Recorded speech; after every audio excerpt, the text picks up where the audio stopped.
Good afternoon, everybody. This evening, I can report that we have seized this opportunity, and because of the steps we've taken as individual nations and as an international community, the American people will be safer and the world will be more secure. First, we agreed on the urgency and seriousness of the threat. Today, we are declaring that nuclear terrorism is one of the most challenging threats to international security. We also agreed that the most effective way to prevent terrorists and criminals from acquiring nuclear materials is through strong nuclear security, protecting nuclear materials and preventing nuclear smuggling. Protecting nuclear materials and preventing nuclear smuggling. I am very pleased that all the nations represented here have endorsed the goal that I outlined in Prague 1 year ago, to secure all vulnerable nuclear materials around the world in 4 years' time. This is an ambitious goal, and we are under no illusions that it will be easy.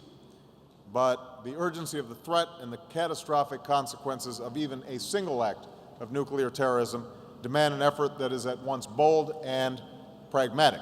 And this is a goal that can be achieved. And for the first time, preventing nuclear proliferation and nuclear terrorism is at the top. Today's progress was possible because these leaders came not simply to talk, but to take action. Not simply to make vague pledges of future action, but to commit to meaningful steps that they are prepared to implement right now. And next month in New York, we will join with nations from around the world to strengthen the NPT as the cornerstone of our global efforts to prevent the spread of nuclear weapons. Canada agreed to give up a significant quantity of highly enriched uranium. Chile has given up its entire stockpile. Ukraine and Mexico announced that they will do the same.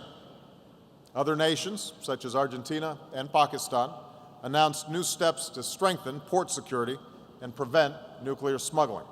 So all the commitments that we talked about, in a major and welcome development, Russia announced that it will close its last weapons-grade plutonium production reactor.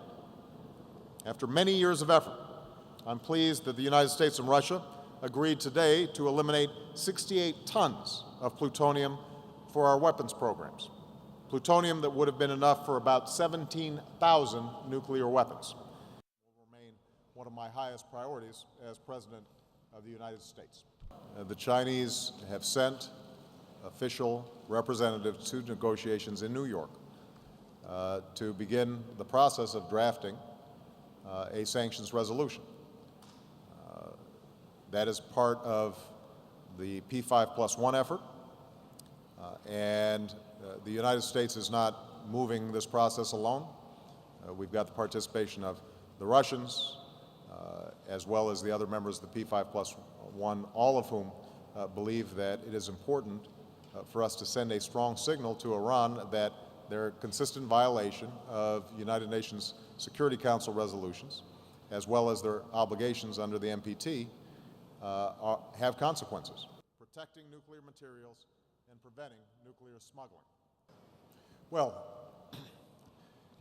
I'm not going to give you a full dissertation on North Korean behavior. I think it's fair to say that North Korea has chosen a path of severe isolation that has been extraordinarily damaging to its people.